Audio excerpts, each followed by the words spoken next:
সকলকে সুন্দর একটা সকালের আবার শুভেচ্ছা দিয়ে নতুন একটা ডিআইওয়াই নিয়ে আপনাদের সামনে উপস্থিত হয়েছি।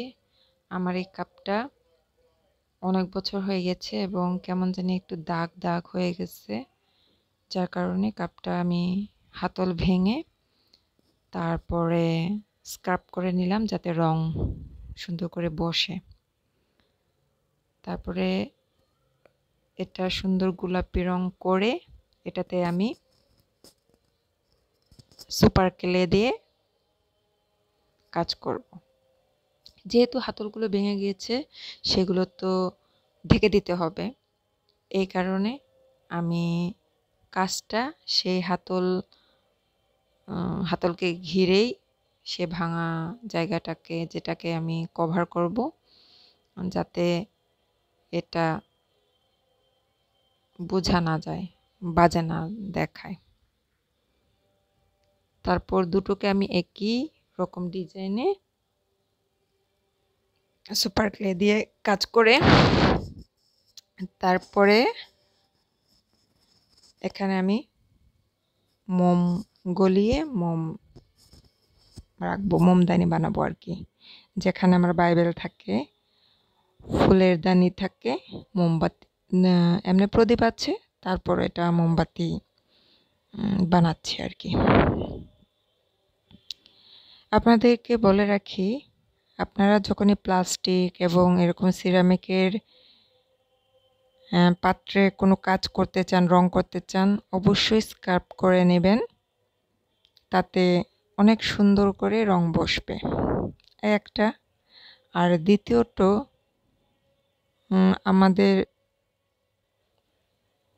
বার্নিশটা রং করার পরে পরে করে নিতে হবে।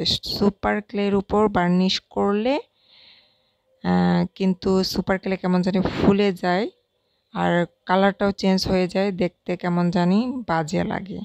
এই কারণে রঙের উপর বার্নিশ করার পর তারপরে সুপার ক্লে ব্যবহার করবেন।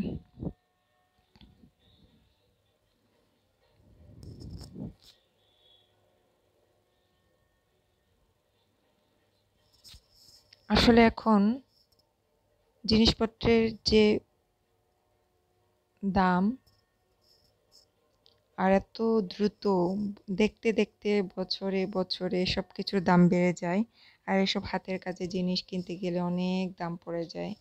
আপনারা যারা এরকম ছোটোখাটো হাতের কাজ জানেন তাহলে জিনিসগুলো ফেলে না দিয়ে এরকম কাজ করে নিতে পারেন, তাতে আপনার জিনিস ওয়েস্ট গেল না, আবার আপনার সময়টা সুন্দর কাটলো এবং আপনি সুন্দর একটা জিনিসও পেয়ে গেলেন কম খরচের মধ্যে। দেখুন কত সুন্দর হয়েছে।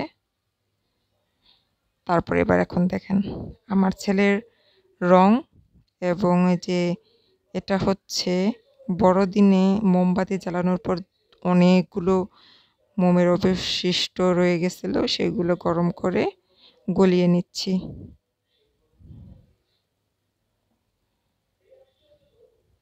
আশা করি আপনাদের আমার ডিআইওয়াইগুলো ভালো লাগে, আর ভালো লাগে বিদায় আপনারা দেখেন, লাইক করেন।